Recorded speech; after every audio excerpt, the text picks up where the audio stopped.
Well,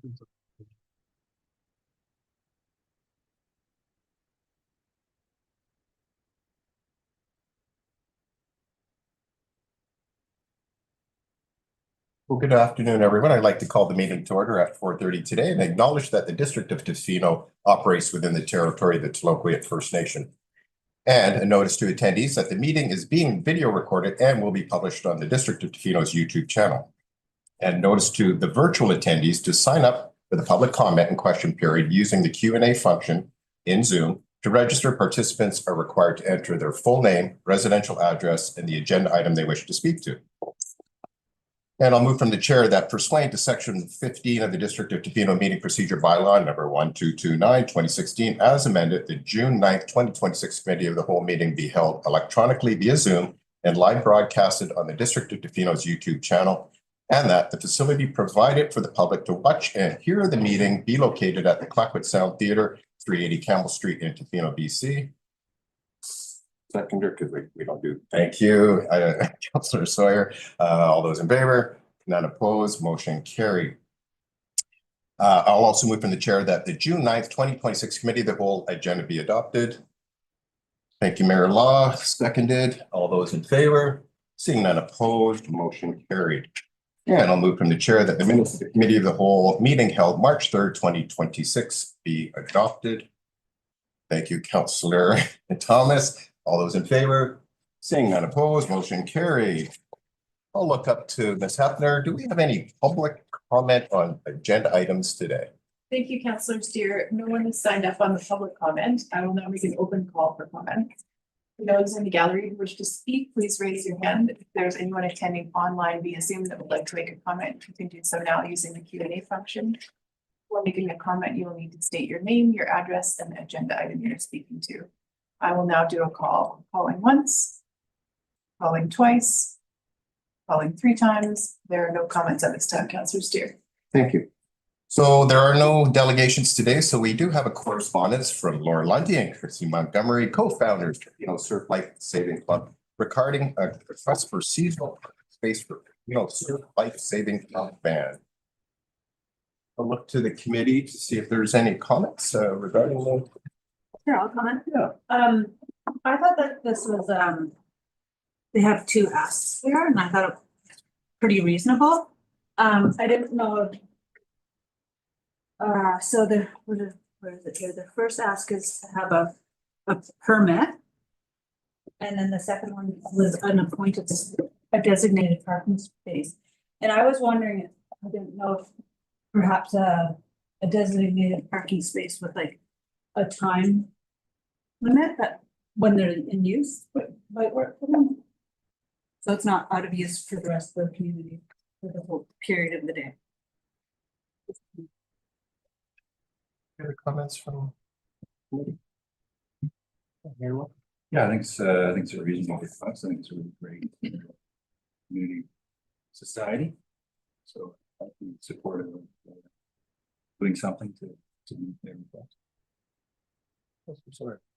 Yeah, I'm also in favor of the request. We find it reasonable. I also find or feel that a designated spot would help communicate the presence of the lifesaving. Sir Thomas, I did see your note. I think it's all. Yeah. Great. Maybe I'll look quickly to staff in terms of the request itself. Probably have to maybe refer to staff to give us maybe some of the technical work that would have to be done to honor that request. You've heard there's general consensus that we'd like to move forward with that request. Any comments?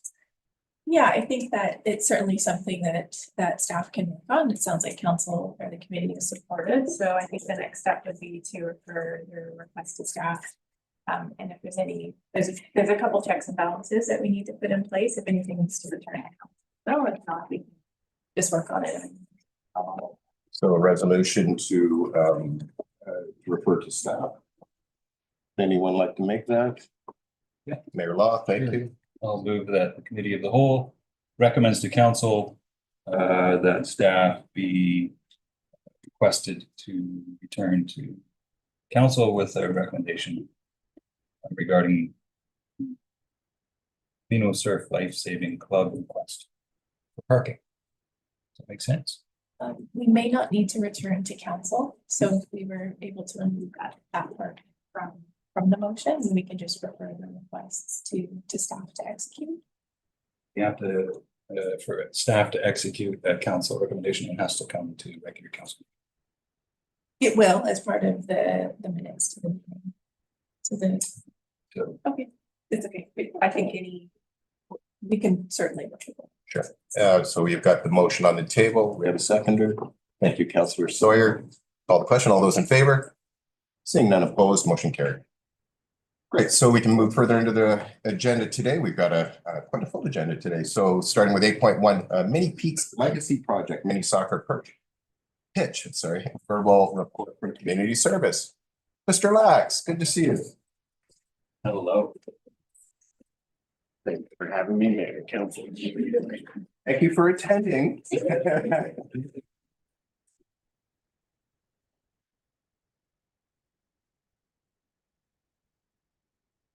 Yeah, so I'm here to present an opportunity for our town to, there is a project that will be a legacy of the FIFA World Cup.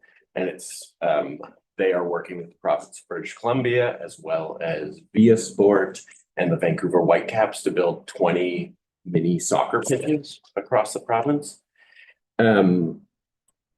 Basically what they provide is an artificial turf, either fences and boards, and then programming support as well as coach and education training. And they look to create accessible spaces that have some informal play. So think about our basketball courts or our pickleball courts, anybody can go in there, as well as support youth amateur sport at our grassroots level. The program timeline, so it has opened for expressions of interest, and they will be working with the communities to look at the sites that are selected. And then it's just ongoing. There's no end to the application time. It's just until they have awarded all 20 mini pitches. And then they have a very aggressive timeline to have at least 2 built by September 2026. And then we'll work through the rest of the 20. And they'll support programming for after the launch for 3 years. So looking at potential locations for it, one would be the Wiccan Community School Blacktop. For those of you who've seen it, it's in somewhat disrepair. And so it's also where the largest amounts of kids congregate on a daily basis. So, and accessible for our remote communities to walk up from the dock. So that is one, definitely one location that we've looked at. And the purpose of today is to just assess the feasibility of this project for our community and determine whether we should put in an expression of interest as sort of like a first phase. And then understand the opportunities it provides for our recreation and our community services, and then the shared responsibilities and next steps for it. One of the for the communities that they will award, what they're looking for are recreation infrastructure gaps. I hope Mayor and Council and our Parks and Rec Master Plan support that we are one of those communities in a very big way. We have very heavy pressure on our school fields, being one for both school use as well as for community use. We have just one single gym that we have access to. And then thank you for your support of the Community Service and Recreation Department, because we have a growing youth sport participation because of it. Very buoyed to see that and hope to find good homes for that increase in sport participation. In terms of community benefits, is that we will have more community, this will add one more community hub for our kids to play at and take some of the pressure off of both the field and the gym and the community hall, which have scheduling demands on them or quality concern. Like when it rains, 300 millimeters a month here during our soccer season, it makes it harder to play on the field. So having this, what this mini pitch is, it's an artificial turf, so you can play on it year round.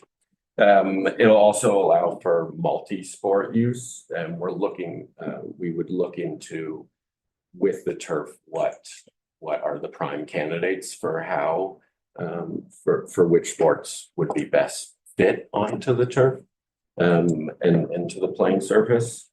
And really what they're looking for, what it'll provide is more active and engaged use. Still have one more space to play in.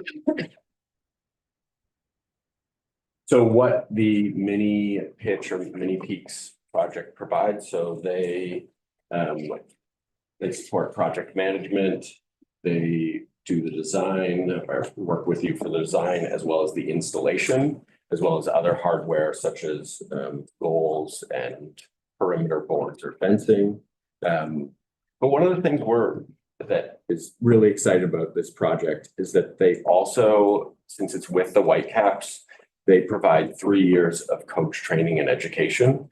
And so for our volunteers, it would just mean a lot in terms of their coaching path to be able to access. Whitecaps have a great reputation within the Lower Mainland community of both their player and coach development. And for us to be able to access that as a remote community would be huge. And it really, internally, one of our goals is having greater continuity of knowledge and support for our volunteer coaches. And so that aspect of it shouldn't be overlooked, I'd say. What the program does not cover is the site prep for the surface, and then the long-term maintenance piece, as well as the operational costs for it.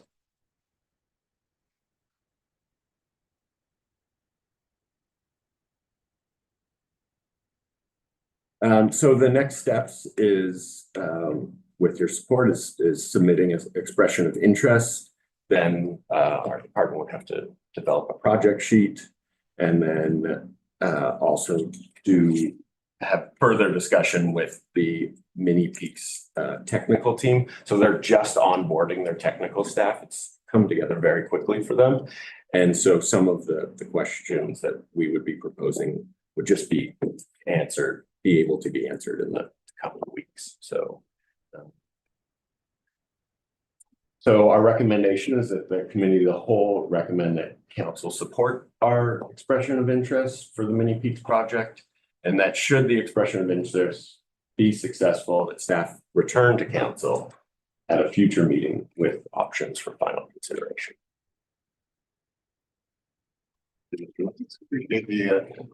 I think, is this your first time presenting? Or? It is as staff, yes. Thank you. Great. Looking to the committee, Councillor Sawyer, and then Councillor Anderson, Councillor Thomas.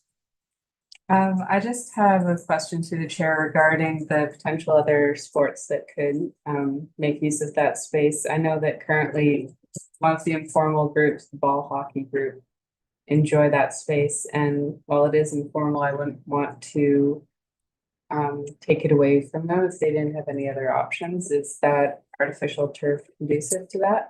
So that will be one of the questions for that technical team. I do see two things. One, I do see field hockey being played on turf. I'm not sure what the difference would be between the field hockey and sticks. Right now, anecdotally we have been hosting ball hockey at the community hall, and they choose to play inside even in good weather right now instead of playing at the blacktop. I wouldn't want, so in terms of, we've talked about that as staff, for the Saltwater Classic, that is a space. But I would leave it until we spoke to the technical team to be able to answer that. Thank you. Councillor Anderson, Thomas, and then Sloman. My question through the chair is, what sort of surface are they looking for? I'm wondering how much site prep is necessary if the blacktop is a good surface to work with, or if it has to be removed. So, we're not sure in terms of in speaking to some people, like there'd have to be, I think, a geotech analysis to figure out what would be needed on top, but or to set the site appropriately. So that isn't that is an answer what we'd have to return with.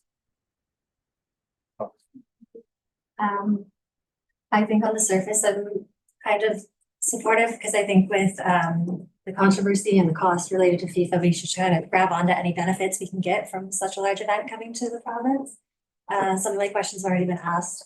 Councillor Sawyer asked about what happens to the sports that get reflected from there, and then Councillor Anderson brought up the potential for preparing the site. So I was wondering where maybe that's not a question for you, but for other staff, but where the costs how we would pay for that, for preparing the site, like where that would come from the budget. And then I was also wondering about the ongoing maintenance that's required for AstroTurf. Like what's the lifespan going to look at for that? Other infrastructure I think we're pretty familiar with, but knowing if we need to replace the AstroTurf in 3 years or 5 years, or if it should last the 10, would be useful information. Should I refer that to you in terms of the cost of the site? Yeah, through the chair, we're understanding that likely we're moving that blacktop and we're rebuilding that whole section. What that costs and how we pay for it would be the subject of the project sheet. So expression of interest will get us our foot in the door to say this might be a good site. And then once we know if they're approved or not, then we would come back to council and say, it looks like our site prep is going to cost this. Here's where we think our funding is. Is this something council wants to move forward with? So the decision was made then. I think in thinking about the long term, what would our maintenance be over the 10-year period? I know that's something that Mr. Kirkland and his team have already started to put their minds to. But again, that would be something that we would bring back to council soon for that opportunity. The EOI doesn't commit us to anything. It just says that we're interested, basically. Councillor Sloan. And then Councillor Metzger and then Marilyn. I think that this is a great idea, and I'll be supportive of it. And my question would be like, is going forward, if there'd be any consideration of putting some coverage on it so we could extend the usage? Yeah, so I think that would be one of the considerations, but at the sort of high level that we're in right now, those details. But in the Parks and Rec Master Plan, albeit it is a draft, covered space has been set up and spoken about as a priority. So I think it would be important to look at as a consideration for sure. I think it's a great idea. We should apply for it. I think a lot of the questions we just heard from council are a little presumptive, assuming we get the thing. Get the grant and then worry about questions later. I concur. I think it's a great opportunity. I think one of the things that makes that space less than useful right now is the surface. The blacktop isn't great, and it's not really great. It's not flat. So I think if we could fix that and get a grant to do it, I think the paid parking fund is sufficient to carry anything that goes over, and I think it could be multi-use. We did have a movable ice rink here several years ago that was quite popular. Go on a flat spot.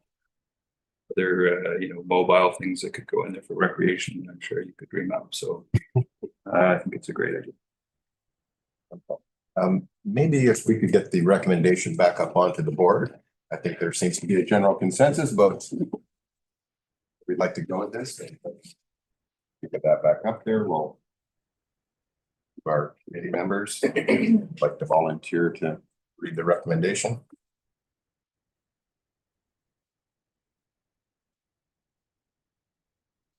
I have one more question. Sure, of course. Okay. When I first saw this, I thought Bert de Maurier Park might be another choice. And I don't know if that was eliminated in staff discussions or not. But if this site turns out to not be suitable, it would be good to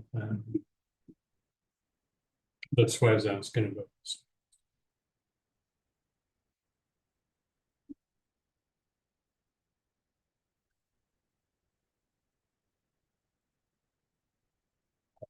Through the chair, to Councilor Anderson, we have thought about Centennial possibly and we're Montgomery. From what I understand at these early stages, part of the interest from funder has been our partnership with the school and the benefit to the school kids and the access there. So if something that seemed to be what, that's to this point, what we know now, that's what sort of grabs their interest is that partnership piece. We don't have that same thing with Montgomery. I do agree that Montgomery is in need of some programming and, you know, possibly a redo of Centennial. So we'll definitely keep that in the back of our mind if something changes. It does bring up a point there. I'm just curious, if being on SD 70 property, it would retain our asset, or how would that? I know we'll probably get that information once later on, but it is on SD 70 property. So whose asset would it be? Through the chair to Councilor Stere, you're the chair. I think that's TBD. Like we'll have to work through that process. Likely it'll be an expansion of our MOU project and an agreement about who's responsible for what and whose asset it is. I think at this point we're looking at it from our perspective, but SP 70 sounds like they're interested in it. They just may not have the funds to do what to get done together. Any councillor? No, I was Go ahead. going to read it. I move that the committee of the whole recommend that council support the expression of interest for the Mini Peaks project, and that should the EOI be successful, staff return to council at a future meeting with options for final consideration. Second by Councillor McMaster. All those in favor? Seeing none opposed, the motion carried. Okay, thank you. Thank you. Next up on the agenda, we have multi-use paths, safety improvements, another verbal report from community services.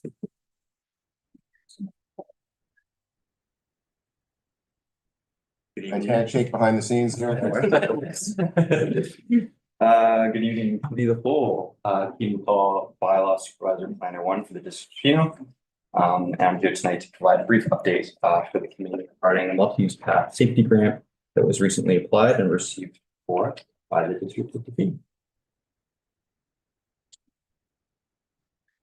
So yeah, today's agenda, today we'll go over the overview of the multi-use path, concerns raised by the community regarding safety, grant applied for and received by the district, plan to implement those safety measures regarding the pilot program, and finally a communication company engagement. So as you're all familiar with the multi-use path, the Tla-o-qui-aht or multi-use path, or MUP, also known as, is a 8.8 kilometer linear active transportation trail that connects downtown Tofino with several beaches and neighborhoods on the Essosta Peninsula. And the MUP represents the culmination of more than 30 years of planning and hundreds of hours of fundraising by volunteers. Over the past decade, the MUP has received significant investments through grants, and the province's resort municipality initiative has funded surface improvements, widening and extension branches to Pacific National Park Reserve and to us. In actualizing the district's multimodal transportation plan cycling network plan, the MUP has become one of Tofino's most popular and widely used civic pieces of infrastructure. With this, user traffic has significantly increased over this period of time and serves a diverse set of user groups, including local residents, seniors, youth, and visitors, each with their own diverse set of mobility behaviors. We're also seeing a wide range of uses on the MUP, each with their own movement habits, including dog walking, e-biking, e-scootering, commuter cycling, skateboarding, wheelchair use, walkers for abreast, and general recreation use. This traffic often peaks in higher visitation windows, particularly in summer.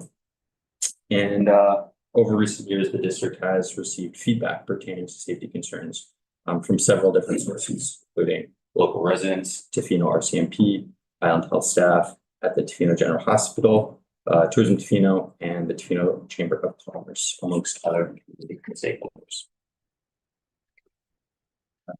So the Vision Zero grant. So following this feedback, staff collaborated with Island Health to identify an appropriate grant stream to respond to these community concerns. And in British Columbia, the Vision Zero in road safety grant program was created in 2021 from the joint partnership of the government of BC, the BC Injury Research and Prevention Unit, the First Nations Health Authority, and 5 other local health authorities, including Island Health. The grant program provides funding to British Columbians who are seeking to create safer roads and spaces for their communities. A Vision Zero approach recognizes that people make mistakes, and sometimes these mistakes can result in road crashes and injuries. However, sometimes these mistakes, however, governments, health professionals, and road designers and road users can work together to implement proactive measures that minimize the severity of these crashes. Stream number 1 was selected by staff to seek funding for the design and installation of low-cost transportation infrastructure that improves the safety of vulnerable users. And in applying for this grant, staff referenced several policy guidelines to fit community concerns in identifying safety enhancements. Staff reviewed the Tofino's e-mobility device policy, Tofino's multimodal transportation plan, Tofino's wayfinding sign plan, and the British Columbia Active Transportation Design Guide for safety mitigation measures. So the grant application submitted by staff focused primarily around user education, signage, and surface painting to take a proactive communications approach. And it's intended to reach a diverse set of user groups and mobility devices. Staff applied for the Vision Zero grant, stream number 1, in fall of 2025, and was successful in their application, receiving $17,000 in the spring of 2026.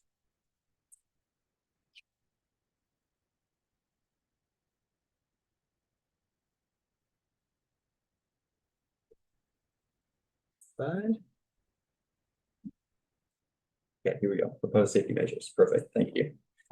The funds received from the Vision Zero grant are intended to be focused on several incremental safety enhancements, primarily around messaging and signage.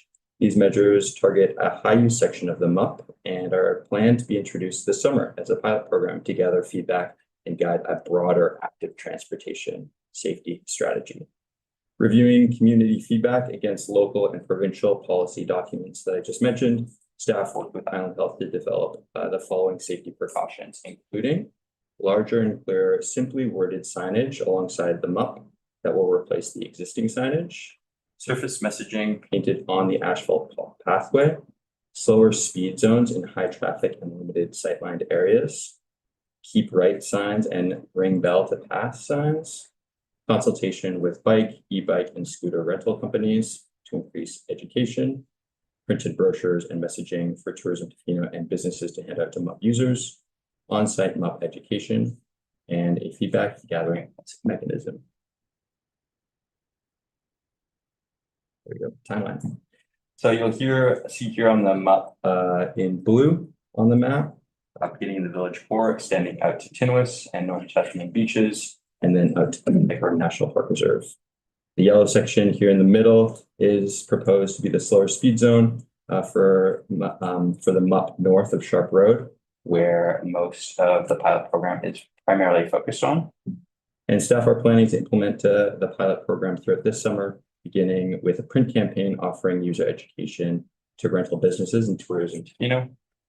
On-site education is also planned by staff to offer handouts and user education.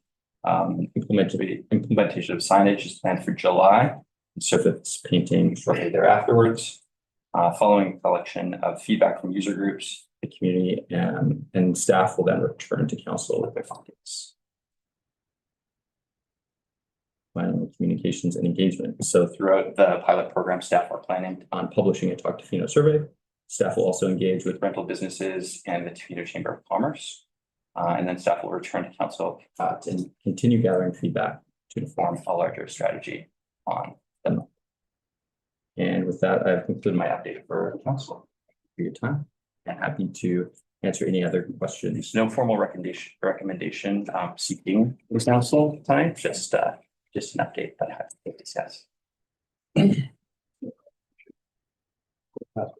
You tell me what a speed zone is? Is it just a matter of putting a sign up saying slow down? Yeah, essentially. So the provincial recommendation on speeds is 32 kilometers per hour, and that's in our e-mobility device policy. And so that's multi-use path wide. But we're seeing that higher traffic area kind of north of Sharp Road our intention is to designate that as the slower speed zone. So we're intending to increase signage around that area. Enforcement can be tricky, but we're choosing to take a proactive enforcement method and use signage and communication to help mitigate that use.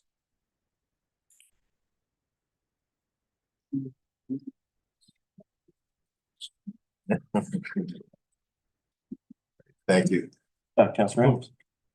Just one comment, we have put up some signage. Bike path before, and as a cyclist myself, it's kind of out of your view range when you're pushing the bike path for a little bit. I don't mean, I think the more effective messaging would be right on the surface. And freestanding signs, they start to get pretty numerous on the highway. And the more you have, the less you really see them.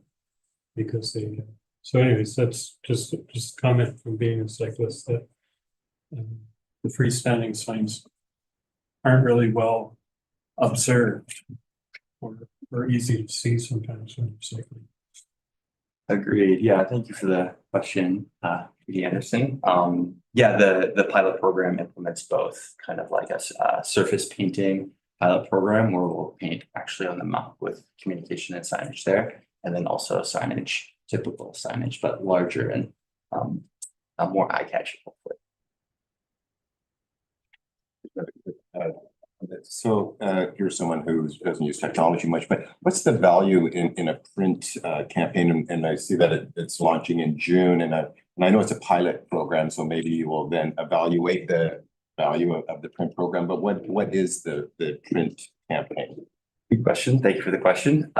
So we're intending to kind of create some messaging on a printed format to hand out to e-bike rental businesses so that they can use that and kind of their orientation walkthrough and a customer rents a bike. And then also for staff to hand out on the map if there's some compliance issues or kind of education issues, something that a visitor or local resident can take home and read, and also follow up with our feedback mechanism through Tla-o-qui-aht. Thank you. Seeing nothing else from the panel. Thank you, Mr. Redcall. Appreciate it once again. So moving on, we now have traffic and parking regulations bylaw amendments. I see Mr. Kirkman coming up.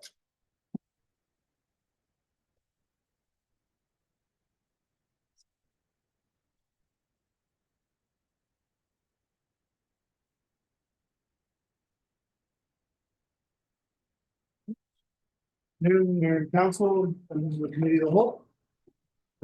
Today, I'll provide an overview of proposed amendments that were presented in my report to Council to the District of Tofino traffic and parking regulation bylaw, along with related updates to supporting bylaws.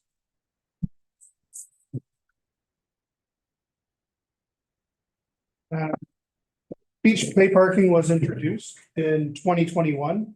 And downtown pay parking followed in 2023. Since then, there have been a few amendments updating fees. However, all fees will cease to have any increases post 2026.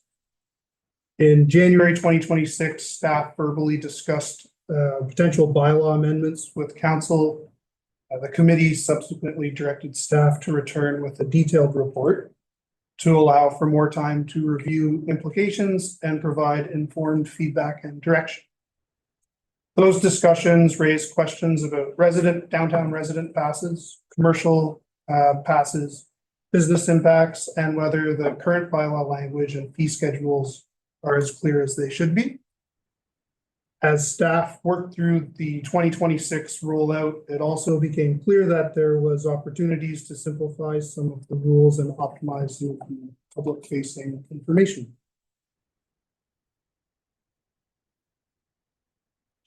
One area staff are recommending changes to is the commercial vehicle pass system.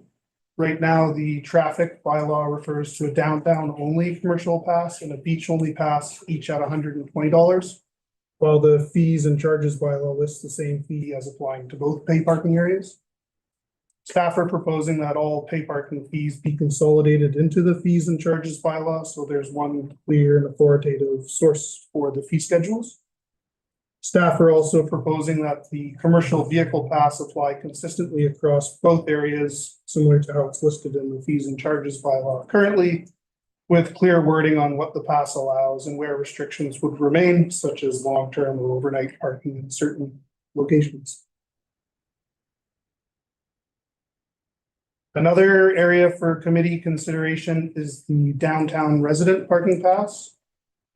As council could recall, a recent in 2024 traffic and parking control regulation bylaw amendment introduced a phase reduction in the number of permits allowed per unit, residential unit or housing unit. The question staff has is whether the committee would like staff to continue with the 2024 model, where the first permit is free and the second permit is $150, or the 2025 model where each permit is $150 to a maximum of 2 permits per unit. In either case, staff are proposing clearer bylaw language similar to the commercial passes on how these permits can be used and to which blocks they apply to.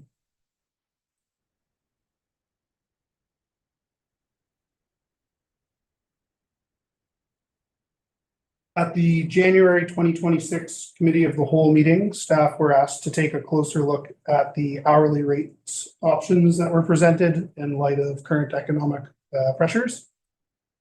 That analysis included a benchmark review of places such as Jasper, Whistler, and Parks Canada locations, along with local parking data, which continues to show that usage is primarily visitors based and long duration parking remains limited.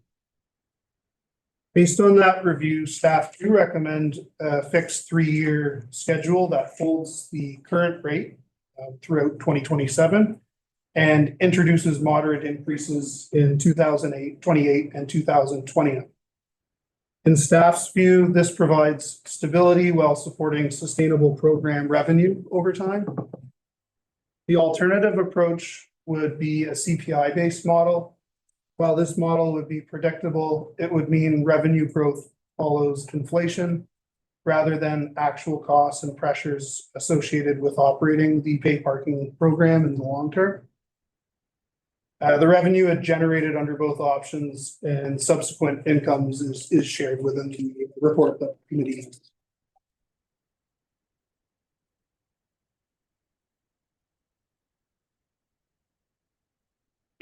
Staff are also recommending that the downtown pay parking start date shift to April 1st to reflect early spring visitor demand that we do see. More broadly, one of the housekeeping items that I previously mentioned in the commercial pass slide is to reduce duplication risk across bylaw framework by placing all fees in the fees and charges bylaw, keeping the regulatory provisions in the traffic bylaw, and locating offenses only in the municipal ticketing and notice adjudication bylaws. The next step and subject to committee direction would be for staff to prepare the necessary bylaw amendments and bring them forward for council consideration before the 2027 pay parking season commences. Then with that, I'll leave the recommendation on the screen and open up the floor to questions and discussion. Thank you, Mr. Kirkland. Appreciate the presentation once again. I have a feeling there's going to be a few questions and comments. I'll look to the committee to see. Yeah, go ahead with whatever you would like in this point. I was going to say I'm in support of the schedule option 1 over option 2. Noting that option 1 kept the rate steady for residents and Frank Island and all of those things, and the increases are just falling on the visitor usage. And I think having a more dependable model and clearly indicated that option 2 at the CPI wasn't going to meet our needs. For the downtown residential permit, I would be good with either the free first permit and paying for the second one, or either way, adding the second permit back on. I think we heard from people that not having that second permit was detrimental to some people's lifestyles. And then what was the other one? Yeah, anyway, overall, I thought it was great. I appreciate cleaning up the things that were confusing for the public and getting things in. Thanks. Councillor Sawyer. Thank you through the chair. I'm also in favor of the 2024 parking permit model for downtown residents. Given that we're also potentially going to see increased density in that area. It makes sense that more people will be moving to park on the street. Just for clarification for me, so there was the option of the 2024 model and the 2025, so. 2024 was one free permit and then one permit And that's the one 150, yes. Yes. Yeah. Yes. Thank you. First, Yeah, I like it seems to make sense to consolidate the downtown rates into the fees and charges bylaw. I'll go a little bit against the grain and I would like to see 2 permits per household, but I still would like to incentivize people to park on their own property. And I think having $2 per permit is not unreasonable for a parking spot. And I like the fee model recommended by staff. What was it? Option 1, I believe. And I think that's all. There was in the report, the expansion of the dates. And I wasn't really in favor of expanding the dates of the paid parking because I felt that it might put pressure on the downtown businesses because people who live out of town or the visitors who are visiting out of town don't have the option to bike into town, or they have less of an option because of the weather. So I didn't feel comfortable with that. I also have concerns about that because I know my family sometimes bikes into work and it's really difficult to bike to work in April when the weather can be so bad. I wasn't in favor of expanding that.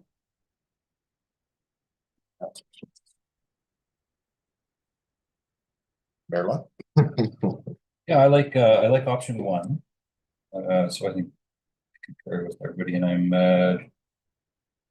torn on the downtown resident passes. I'm kind of neutral, so I'll see what the majority.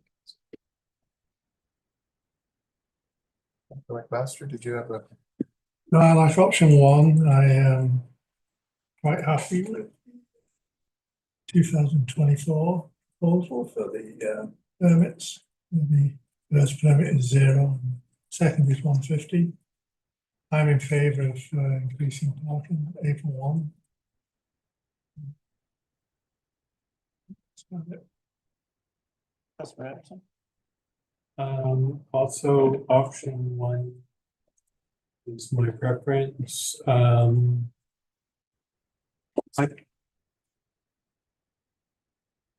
haven't really made up my mind. 2 options of paying separately or sticking with the 2024 model.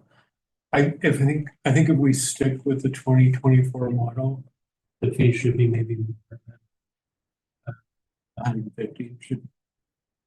I see it does go up a little bit over time, but not really significantly. So maybe it could be 175 or 200 with the first option, the first parking spot free.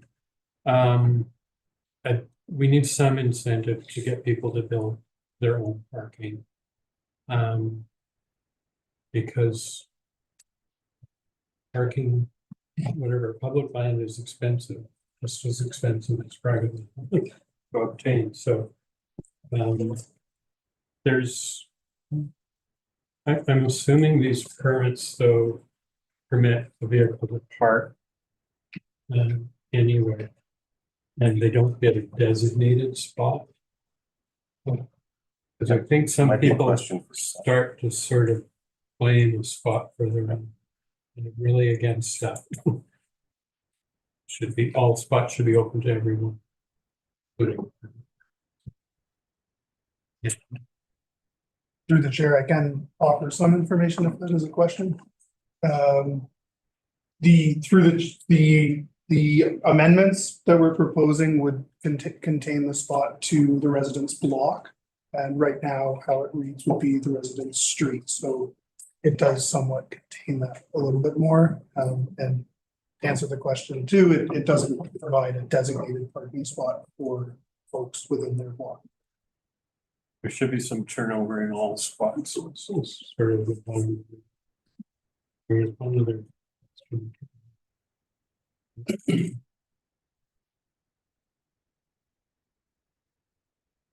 Go ahead. I think we've gone through everybody, so I'll just a quick summary. Seems option one in terms of the fixed schedule seems to be the consensus of the committee. There's I'd say somewhat split, but certainly the two permitted sites in the residential parking permit area with some questions around possibly increasing. I think the 2024 model, the first one free, the second one to have a fee associated with it. And there was Councillor Anderson had recommended, and I would support looking for the reasons that he said. We want to incentivize people to be, one free spot, that's great, and then to have a second there. Public property isn't cheap, so I would certainly look to increasing that permit fee for the second one. 150 is a great deal to have a second space available to, so certainly I would support that. In terms of the start date, we heard from Councillor Sloman with some concerns around there, and then Councillor McMaster. I would be in support of starting in April 1st as well. I think where the potential revenue gains from that, I think are important. My one concern and question that I did have, just in terms of consultation with Tourism Tofino and the Chamber of Commerce, in terms of just feedback in terms of what they anticipated the impacts might be in terms of tourism. I'm certainly supportive of raising those revenues, but I just want to be cautious that it's not an inexpensive place to come visit. So I was just wondering if there was a consultation at all with Tourism Tofino and the Chamber regarding those paid parking fees. Through the chair, not specifically and directly, there was consultation as we did roll out the pay parking gear for this year. If the committee wishes, staff can consult with Tourism Tofino and the Chamber as we continue to move through the bylaw amendments. I think it would just be important to keep that conversation. Council will decide on in the end, but certainly just to have that input, just to help us inform what the potential impacts might be, perceived impacts might be in terms of that potential increase in those fees. Councillor Anderson, did you think of what that second? Yeah, I support consolidating fees. Yeah, I think that's broad consensus across the board. Of course, it makes sense. And Mayor Law, did you have anything maybe you want to add in terms of, you heard some of the pieces from the rest of council to help see what the rest of council was thinking? I think I can through with.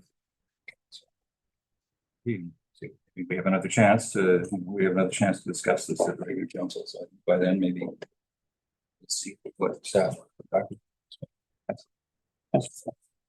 I think since you mentioned it, I would be not in favor of moving the year back to April 1st. So basically keeping it where it is, because as one of the goals of Tourism Tofino and the Chamber of Commerce is to push the off-season tourism. I do recognize that not having to pay for parking is one of the things that may factor into people's decisions. And if we're trying to encourage people to come in the rainier months, them not having to walk as far may also be an incentive for them. Councillor Sawyer, that was certainly one of the considerations I thought, to incentivize that shoulder season, and that's why that consultation maybe with the chamber tourism to Tofino. That was my one concern. We really would like to see people not coming as much in, or to incentivize that shoulder season. So with increasing the parking fees in those timeframes. I know many people do travel outside of the peak periods because they can take advantage of those, the lower costs. And we don't have the free shuttle then. And we do not have the free shuttle. We do have transit though. We do have paid transit. So, great. Well, thank you. I think, Councillor Smollett. Yeah, one follow-up comments in regards to that. I was thinking like when I was reviewing this is one of the reasons we developed the downtown paid parking was not to gain funds, although we've discovered it's really a useful source, was to move traffic. And I think when we're looking at April, that's starting to look at gaining revenue and not moving spots. Thank you. Good point. Mr. Kirkland, do you have enough information now? Or is there anything else that we may have missed in terms of feedback on the regulation? Through the chair, I think I have enough information to come back to council and commence readings of future amendment bylaws and there's work that staff can do to consult with the Chamber and Tourism Tofino to help inform the decisions of the expansion of paid parking, so on and so forth. I just wanted to say that I think I'm persuaded by Councillor Sawyer and Councillor Sloman to not change the dates. I think you're probably looking at it almost a majority on that, but certainly maybe some feedback from Tourism Tofino to see, if there's a perceived impact. But certainly the points brought up by Councillor Sloman and Sawyer are very resonant. Councillor Anderson. Something that occurred to me in parking a while back too is I'm wondering if there's any, if we're getting any feedback or any interest in creating EV parking spots. And I don't know if it's, this bylaw wants to anticipate that. I think eventually creating some EV spots that might have a different fee schedule. Well, Mr. Kirkland, is that something that has been contemplated? I didn't see it in the report, but that's something that's been I know with the co-op and the number of EV stations there and out at Tourism Tofino, the EV charging stations are, of course, here, up there, as a spot as well. Is that something that's been considered within the conversation? Through the chair, there is other spaces that we have looked at in looking into EV and looking into long-term like maintenance and costs that would be associated with chargers, if that's where that was going with that as well. But we could certainly look into it a little bit more into the future and perhaps include something in a future report that speaks to that question. Leave it at that. Okay. For the rest of the committee, I don't see anyone with their hands up. So thank you, Mr. Kirkland. Once again, there's a number of recommendations in front of us here. Who would like to take this one on? Thank you, Councillor Sawyer.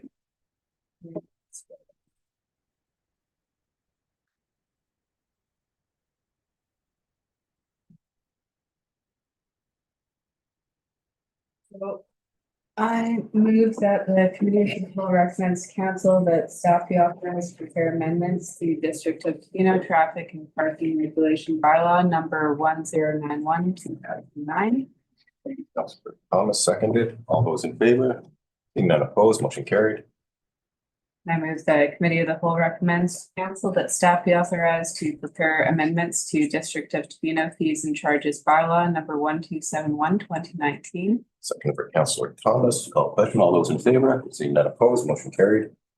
I move that committee of the whole recommends to council that staff be authorized to prepare amendments to District of Tofino Municipal Ticket Information System Bylaw number 1088/2009. Second by Councillor Thomas. All those in favor? Seeing none opposed, motion carried.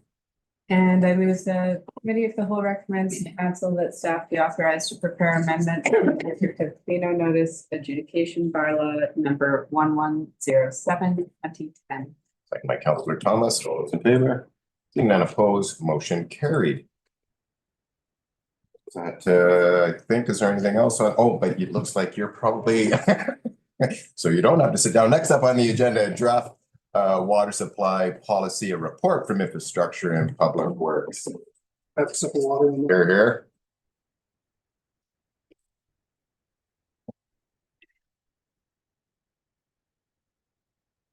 Great, so the next presentation that I have for the committee is on the district's draft private water supply policy for information, discussion, and direction. This work builds on earlier updates to council regarding water system performance in response to the increasing interest that we are all seeing from applicants in using private water systems, their developments during the summer and early fall, during those times.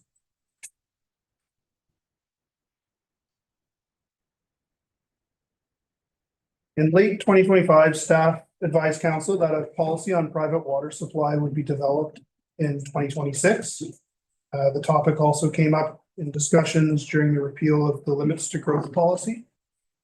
Since then, staff have continued to see growing interest in private interest in wells, rainwater harvesting, and treatment-based systems as a way to reduce reliance on the municipal system during peak demand months.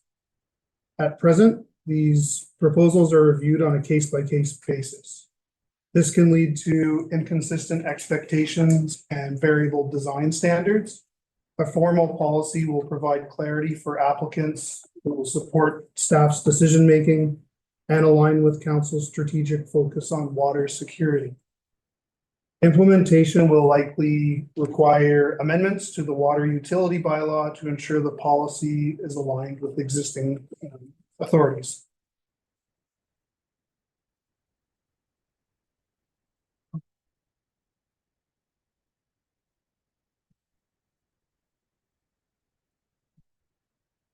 The draft policy establishes a structured approach for proposals that rely on private water systems sources during the restricted months, which are defined in the draft policy as July 1st to September 30th. The purpose is to support responsible growth while protecting the watershed and ensuring that development during peak periods does not exceed the capacity of the municipal system. The policy also recognizes examples of a range of private sources, as I mentioned in the last slide, groundwater, rainwater harvesting, and treatment-based systems as 3 examples. Each of these carry different risks, design considerations, and reliability expectations.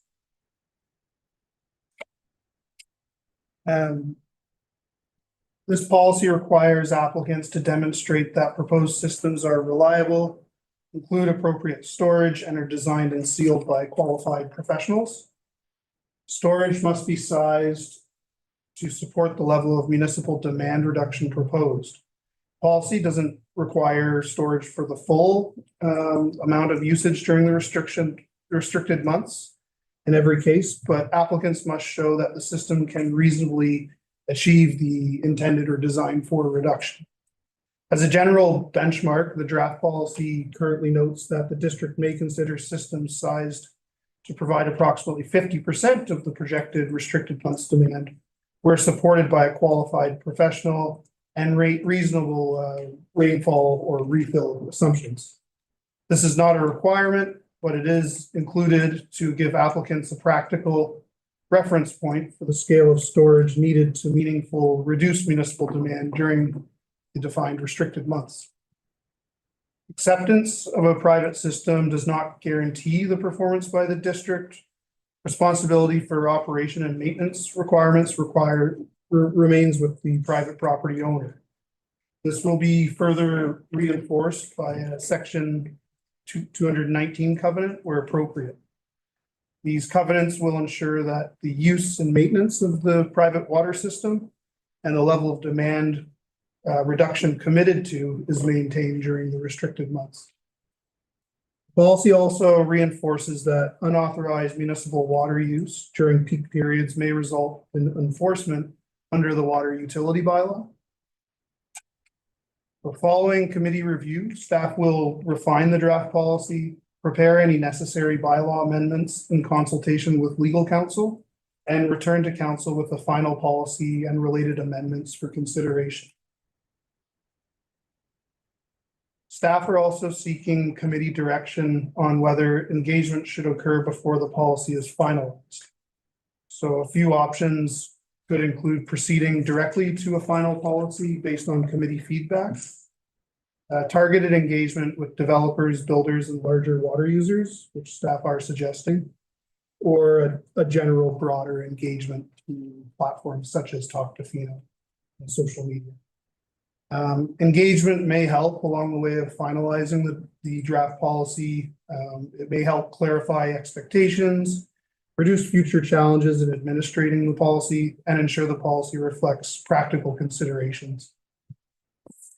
With that, I will leave the recommendation on the screen, and I'm here to take any questions and listen to discussion. Thank you. Thank you again, Mr. Kirkland. This is something we're looking forward to. I think the community has been looking forward to this moving forward. Look to committee. We'll start Councilor Anderson. Well, I guess the big question is really the importance on public engagement, and I support fairly broad and targeted public engagement. Just in the interest of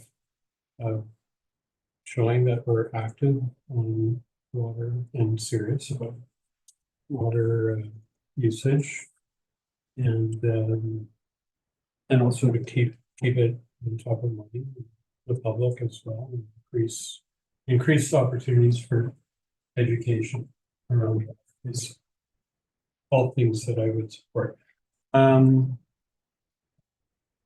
So that's one point. The other point I had on was, as we go through this, and I guess it would be more to do with our water fee schedule, might be another follow-up after this policy is adopted, but we do bill for water and sewage based on metered water use. So I think that needs to be somehow thought of about as we do allow for other uses, how are we going to compensate for that sewer part of the water bill? I mean, it doesn't show up on the meters through own source. So, thank you. Through the chair, I can provide some clarity on that. Later this year, staff will be working on a sewer and water utility rate review. And part of that would be making adjustments to the sewer utility bylaw where systems rely on or partially rely on private water systems, and looking at how there can be rate equity that can be achieved. Some possible examples could be putting meters on some properties that would meter how much sewer or waste effluent is discharged into the district's sanitary collection system. Mayor Law, and then Councilor Thomas. Thank you. I support public engagement on this. I feel like it'd be a valuable time for us to learn about some individual scenarios that we might be seeing and give staff time to prepare for the different types of homes and uses of private properties they'll be applying for this.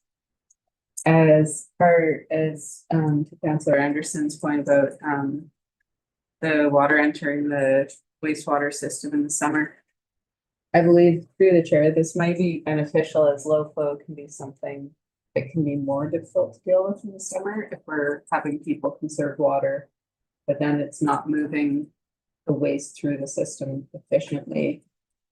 Having people use their own water sources could in fact benefit us. I'm not sure if that's an accurate observation or not. Mr. Kirkland, have any thoughts on the potential for, in terms of that potential reduction in volume that as we ask for people to conserve in the water, but we also have a lot more people using the system. So I'm wondering if there's a balance there, or that somehow affects our system. Yeah, through the chair, it's a great point and question. I think initially when I think about that as the magnitude and the scale that you would have to see to have impact at the actual wastewater treatment plant would have to be very great. So there may be some impact, but it also may not be noticeable from an operational lens as well, but it's definitely something to note, and that as time goes on, we can monitor that. Yeah, just a comment. I have actually going to talk, I'll just have a comment on that. And then I get a question, actually. The first one is just considering the sewer, not using the water by potentially 50% and then trying to make up the difference because of the sewer use. I think the idea is that we're incentivizing, or we're trying to incentivize, even with grants, for people to find novel ways to do this thing. So I think maybe the idea of finding a way to up the sewer charge is a bit counterproductive. If we're going to incentivize it, we might as well incentivize it and say, and that may be one of the easiest ways to do it, is just we're paying for sewer as much. But that's my comment on that. But the question I have is, we're looking at engagement with builders, which I think is a great idea right off the bat. The community, which I think is also a good idea. What about with other communities that have policies? I know many communities on Vancouver Island have own source water policies already, and people buy their water or supplement their water with rain. So is there a way to and maybe it's already happened, that's my question, has that already happened where those existing policies in other communities have been looked at, and other infrastructure crews have been asked for their advice for our situation? It's a good question. Through the chair, we haven't had any direct staff to staff engagement with other communities. I have, through developing this, researched a little bit about what other communities are doing, and there's not a lot of direct private water supply policies, and there are different unique challenges that different communities face and very similar systems that are in place. So yeah, to answer the question, we haven't done a lot of outreach to speak with other staff at other communities. Yeah, through the chair, I just have one more follow-up comment, because I know other communities and people who do supply their own water, and the beauty of this, I think one of the beauties is, even if the rain catchment or own source water is insufficient, people can bulk purchase water, top it up, and meet their, if we do go down the road of a covenant, they can still meet their covenant obligations to supply their own water. Even if the rain catchment didn't work, they can simply purchase water. So I think it's a great idea. Councillor Thomas. Thank you. I'm in favor of consultation with as broad a group as possible. And I think maybe the really direct stuff with the builders and that will be useful if there's any feedback on the policy itself, and maybe the broader community will be more informational. Because there might be people who it doesn't directly apply to, but they're very interested to hear what the solutions we are coming forward with for the water is. And then the other comment was just, thank you for including item 4.5 in the policy. That speaks to Councillor Sloman's motion from a couple of years ago about granting rainwater catchment. So it was really nice to see that included in this policy.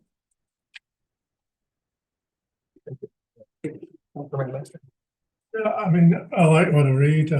My biggest concern would be cross-contamination between our water and their water, but I'm sure the safeguards will be in place. I just hope they will be. I don't like the idea of mentioning desalinization, just unless what's going to happen with the salt, because that is a big environmental problem as well. The way it's written at the moment, I wouldn't be in support of that until I had further details. If people are going to drill wells, I want specifics as to be added to the district's database as to what aquifer we're tapping into and what depth, and I think that would help us in the future. So I think that should be stipulated up front. I think it's a good start.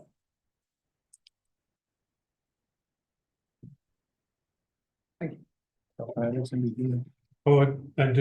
the draft policy is straightforward and complicated, and I like that.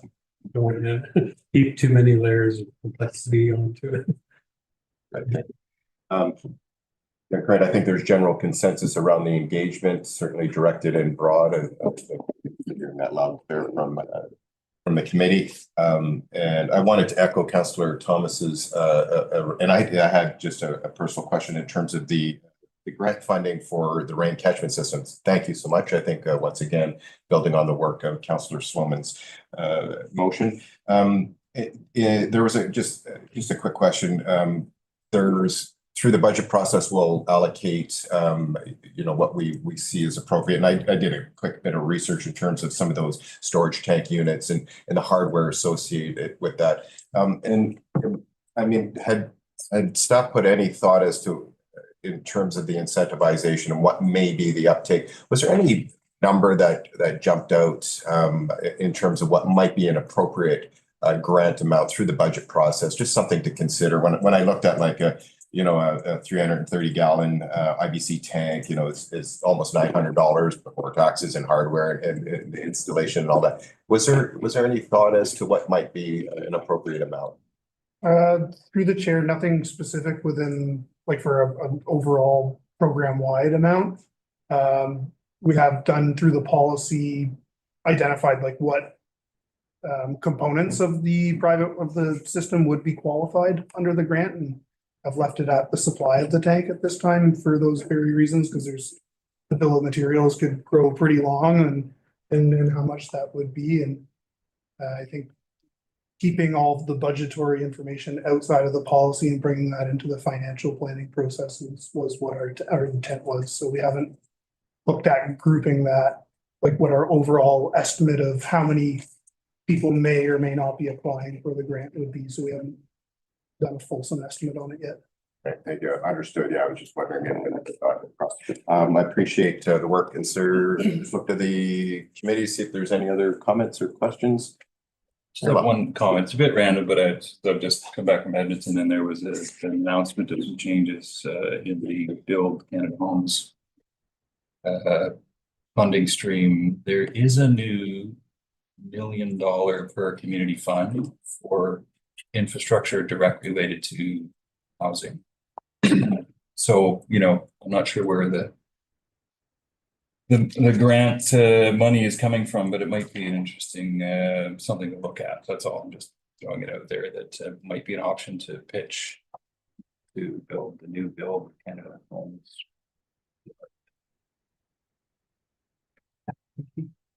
So I see we do have a couple of recommendations on there. Which councillor would like to step up and play this time? Thank you, Councillor. I move that the committee of the whole review the draft private water supply policy attached as appendix 1 to the staff report titled Draft Private Water Supply Policy dated June 9th, 2026, and provide comments and direction to staff. Second by Councillor McMaster. All those in favor? Seeing none opposed, motion carried. I move that the committee of the whole recommends to council that staff be authorized to prepare an amendment to District of Tofino Water Utility Bylaw number 1346/2024 to align with the private water supply policy as approved. Second by Councillor McMaster. All those in favor? Seeing none opposed, motion carried. Thank you, Mr. Kirkland. Thank you. Next up on the agenda, we have Public Property Use Regulation Bylaw. We have a report from Community Services. Mr. McCool. Yes, we'll call a 2-minute point of privilege here.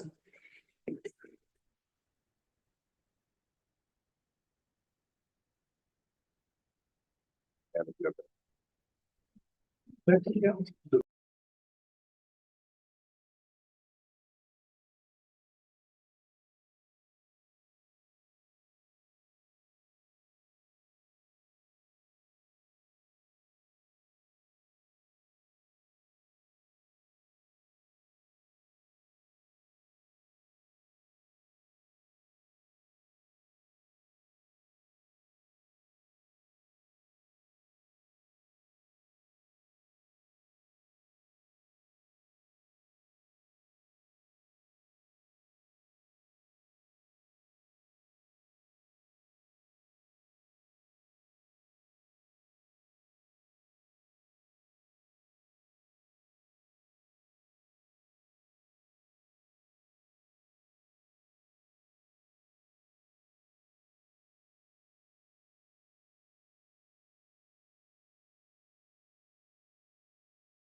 There we go. Now I will reconvene our meeting, and if we could have Councillor, if we could have Mr. McCall. Step up to the plate. Thank you, committee. I'm back again, at this time to review the public property use regulation bylaw. So a bit of the agenda today, I'll go through the background, and then a few discussion points around complaints, construction permits, decibel readers, a jurisdictional scan, potential amendments, and the communication. So a bit of background here. In 2025, council received correspondence from the public regarding noise nuisance. And the correspondence included a few items, including construction noise permitted hours, building permit expiration concerns, a suggestion for the use of decibel readers, and it was included with a petition of 45 signatures supporting restricted hours for construction activity related noise. At that meeting, council discussed the correspondence and then passed a resolution that the correspondence be referred to. So a bit of legislative background and noise and nuisance. Section 64 of the Community Charter provides the authority for municipal councils to regulate, prohibit, and avoid imposed requirements in relation to nuisances. And Section 7 of our bylaw, the District of Tofino Public Property Use Regulation Bylaw, 1098/2009. There's a few provisions in there that regulates noise and prohibits it between 10 p.m. and 7 a.m. And fines escalating from $50 to $200. After hours, when staff aren't able to respond, our CMP are able to enforce these matters under the Criminal Code of Canada under a few provisions on that act. So staff respond to both formal and immediate complaints from residents regarding noise. And over the past 4 years, about a third of those complaints resulted from bar or restaurant noise, about a third from residential noise, 15% from short-term rentals, 10% from hotels and resorts, and the remainder being miscellaneous. In the letter, they also mentioned lengthy construction projects that sometimes go beyond the regulatory timeline and that create noise nuisance. And the district's building bylaw stipulates that a building permit should expire if no substantial construction has commenced for a period of 2 years. The building bylaw also provides extensions to adjust these delays longer than 2 years. Planning and building staff consider extending these applications based on several factors, including noise complaints, personal financial hardship, hardship based on the availability of goods and materials due to supply chain disruptions, and hardships based on housing, construction staff, and skilled labor. In staff's experience, it is more likely for a development to exceed the 2-year period than for a building permit to be cancelled. The letter to council also referenced decibel readers as a potential tool for bylaw enforcement staff. So decibel readers is a device that measures the intensity of sound in the environment in decibels. And these devices are often used in large cities with a complex set of sound emitters. To use these devices for effectiveness and procedural fairness, a sound mapping exercise is typically done to distinguish between base levels of existing or environmental noise and new or excessive noise.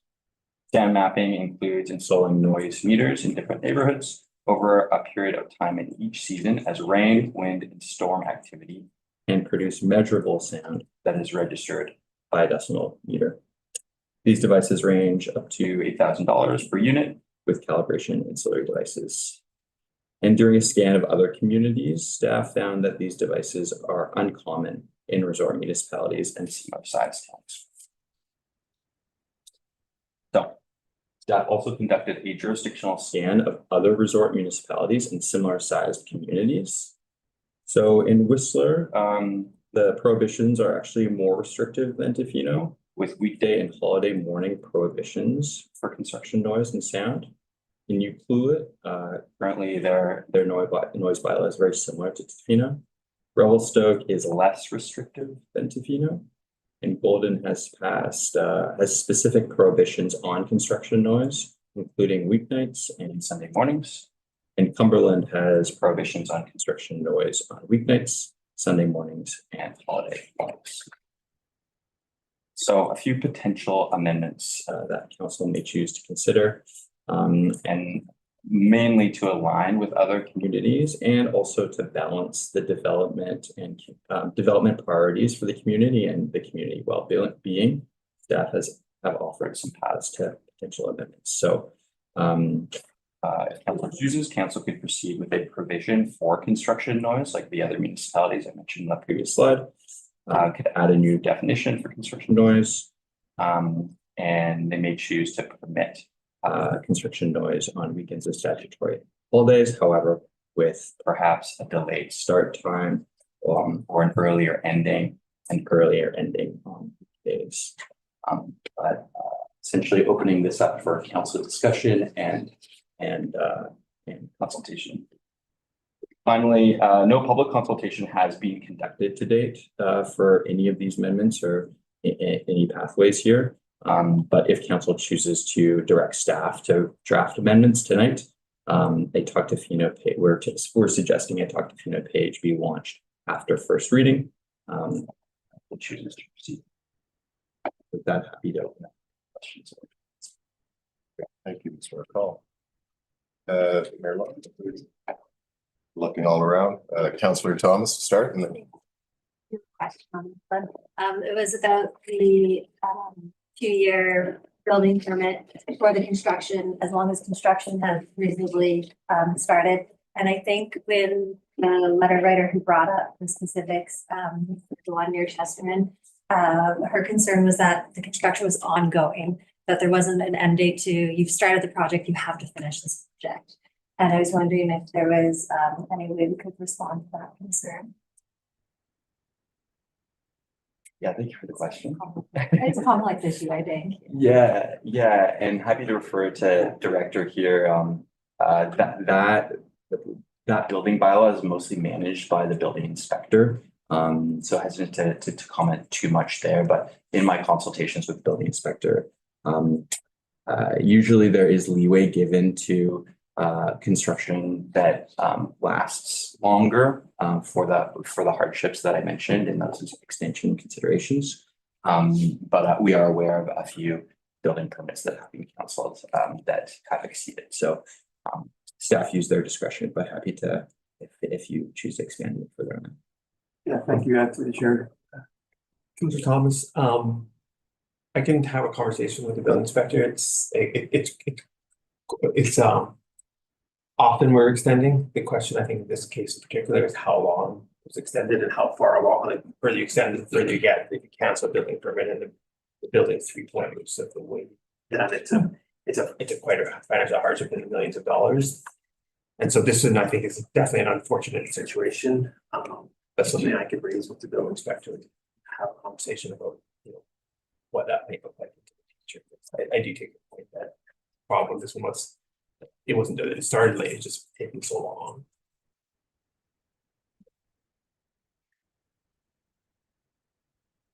Yeah, I just want to echo what Councillor Thomas says, the complaints around building really is about the time, years that there's excessive noise, like in building. Construction can be very, very new. So I think to balance it, I think it's reasonable to perhaps put some kind of weekend limits like Cumberland did on building, because it starts to impact, people's lives without impeding building, because we don't want to impede building.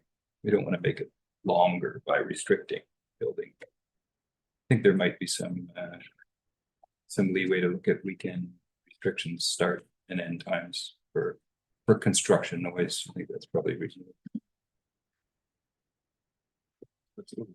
Yeah, I think my concerns echo the two that have spoken before me. I think I spend a lot of time outside. I've run a landscaping company that makes a lot of noise, and I don't think it's unreasonable to have shorter work hours that noise is permitted, because I also really value quiet time outside. So I think like having some restrictions on. I think what was a more strict community, Cumberland. Like, and I don't think it's unreasonable to ask them to stop building at 5 o'clock. I think I have concerns because I also heard it from when the Headwaters complex building was built was, they went quite late in the evening because the crews come up here, so they're maximizing their work. We're a remote community, so they extend from like the work from the allowable hours. And I think that's really difficult when you can't plan your life around it. So I feel like limiting some hours, I feel like having some sort of noise gauge, the sound mapping, was it called? Yeah, I think that's reasonable as well. You wouldn't want to live next to something really loud all the time. And then what was the other one?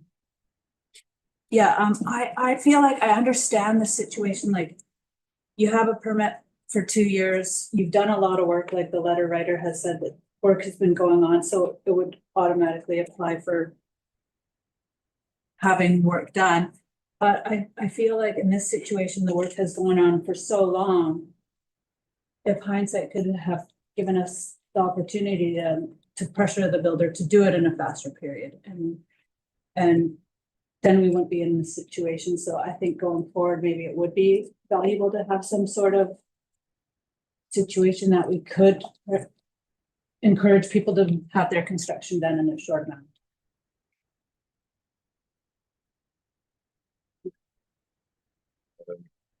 Is there anyone else? And then Councillor Stere, Councillor Anderson, and then I'll get back to Mayor Law.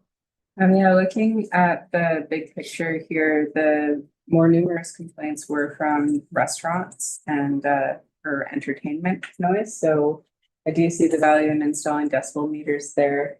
So it does feel like we're talking about two things here. We're talking about the, personal impact of construction noise when people tend to live around a construction site. And we're talking about general noise created by businesses that is ongoing and not contained to 2 years. So wherever we land on the day or week or time restrictions for construction specific noise, I definitely support decibel meters to make sure that we're monitoring what the same way we monitor light pollution and form and character, that we're maintaining our character. For clarification for me, when you say you support decibel meters, like the purchase of a district? Yeah, like the sound measuring that Mr. McCall was speaking about, where you would install it kind of around a neighborhood and you would measure the flow of sound throughout the year. Gotcha. And be able to set that baseline. I wrote down Councillor Anderson and then Mayor Law. Yeah, I see it as kind of two things as well. There's noise levels that come from other activities other than construction, and then the construction noise, a different kind of noise than loud music or large groups of loud people or something like that. So both can cause disturbances, but construction I see more as an activity that you're kind of limiting the time frame of rather than waste. So I'm just wondering if the communities that did limit have limits on noise, were any of them limiting the activity where you could have construction, or was it all just about noise and construction was sort of included in the noise activity? Yeah. Thank you for the question, Councillor Anderson. Yeah, in several other municipalities, they define construction noise and they have additional provisions or restrictions specifically to construction noise.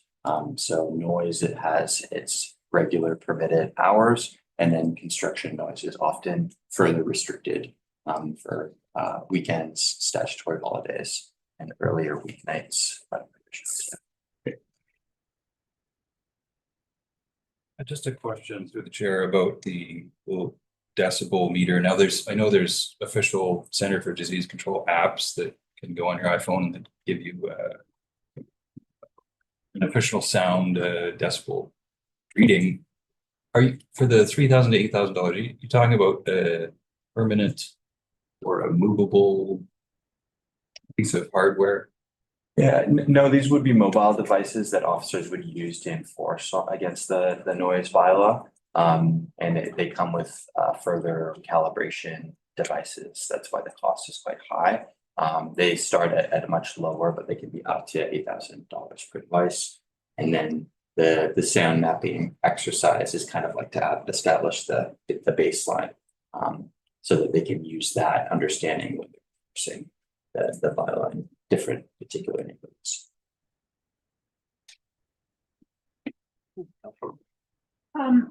One thing I was thinking about is like when we discuss all this, there is the provision in there for anyone who feels that they can't work within the new parameters that are set going forward. They can come to council still and we can give them permission to do whatever they need to do. But it would just limit the ongoing noise or.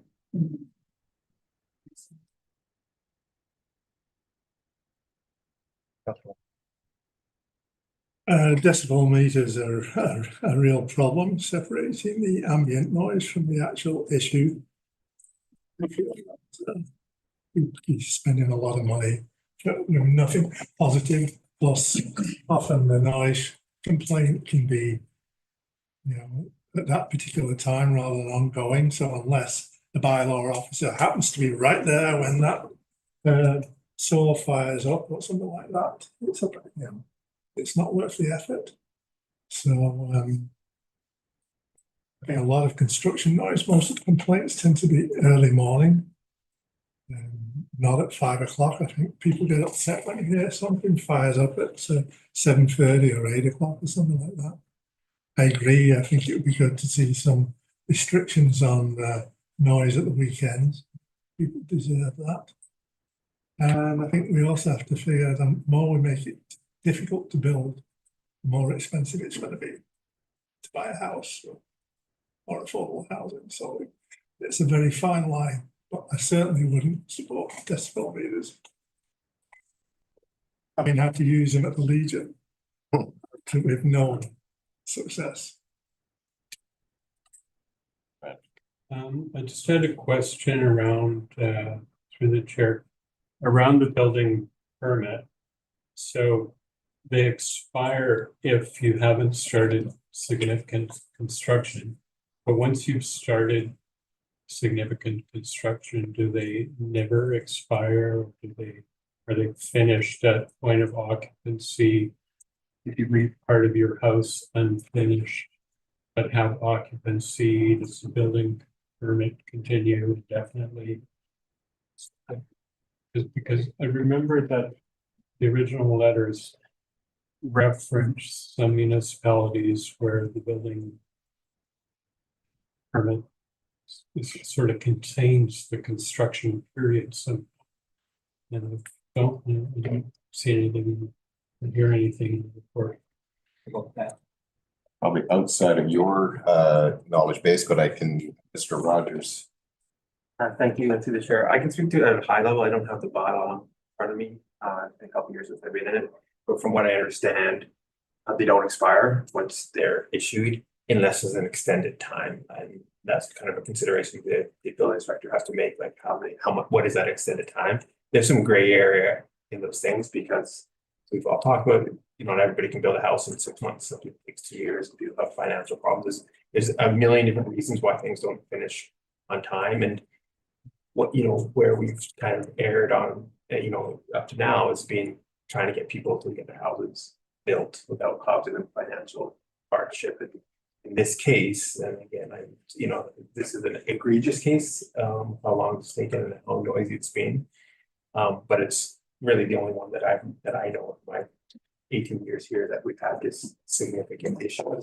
I think Mr. McCall put up on the slide like how many complaints we have. None of them are related to construction noise except this one. And so I think we have to be careful of making policy that it is responding to one specific instance versus what's going to benefit the community. And I say that with full empathy for what this neighbor has had to go through, and I wouldn't wish it on anybody. But once we make decisions, the decisions around potentially changing when you do construction seems like the wisest choice of action, and probably the best place for us to be.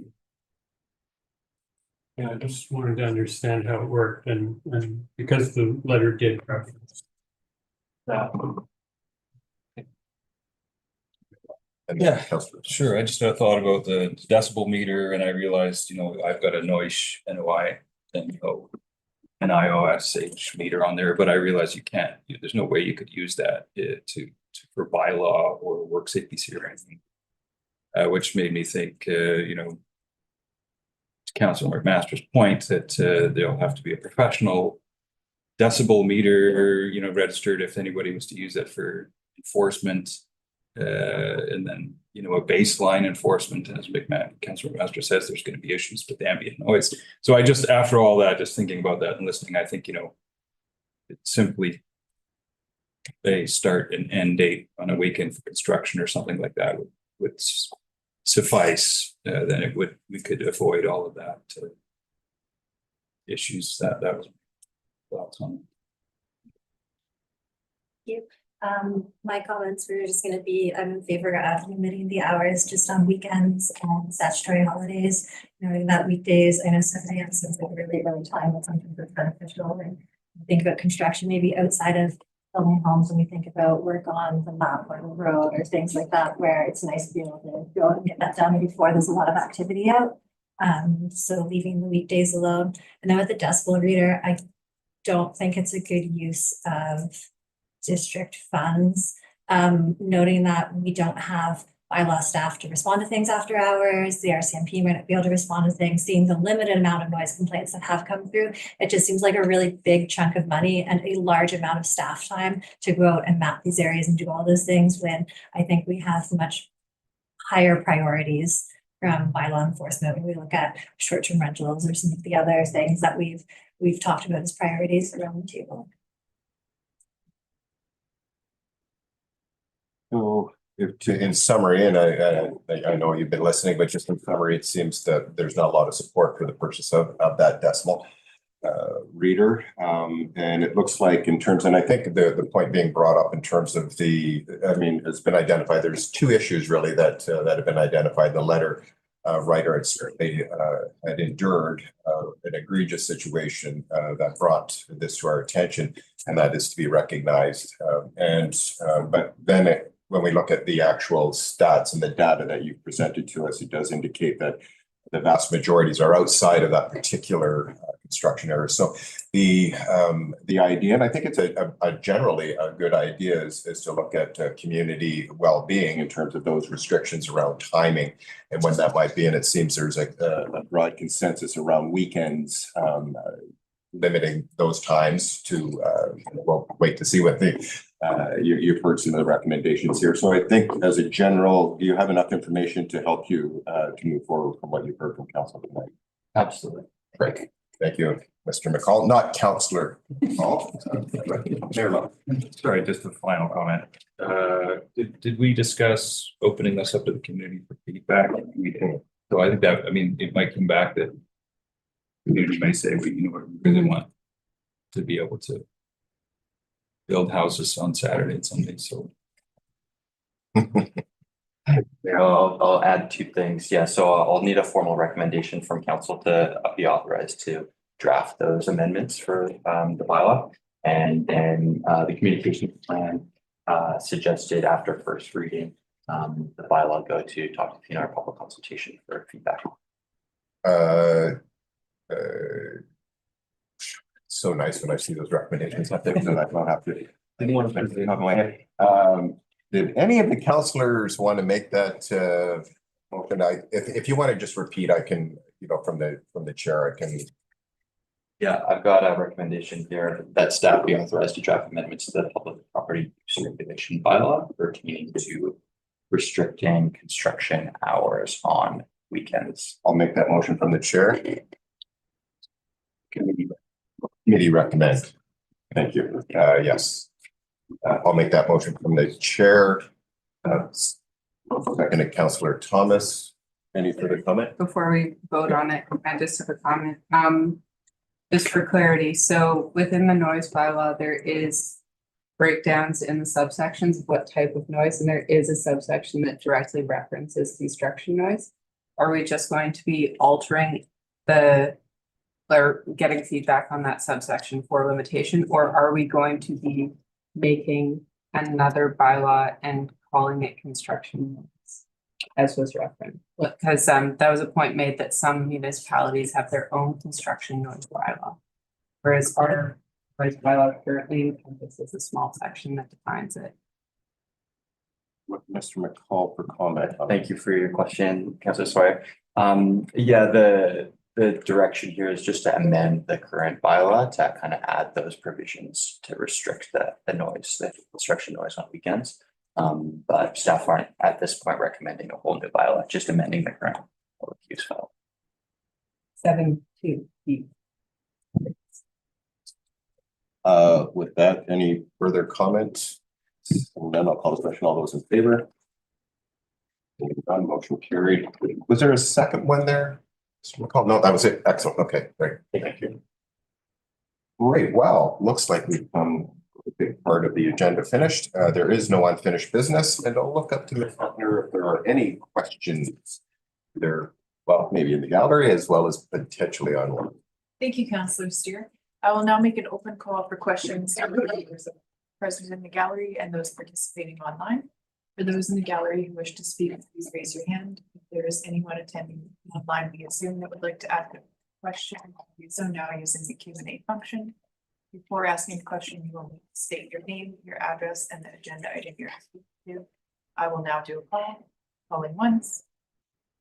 Calling twice. Calling 3 times. There are no comments at this time, Councillor Stere. Great, thank you. I'll move from the chair then to move us into closed, that the meeting be closed to the public pursuant to sections 92B1 and 92B3 of the Community Charter to discuss matters relating to 92B, the consideration of information received and held in confidence relating to negotiations between the municipality and a provincial government or the federal government or both, or between a provincial government or the federal government or both and a third party. 3, between the municipality and a First Nation or a prescribed Indigenous entity, or between a First Nation or a prescribed Indigenous entity and a third party. Seconded by Councillor Thomas. All those in favor? Being none opposed, motion carried. We'll take a minute, 5 minutes, whatever it takes to close. Thank you, public.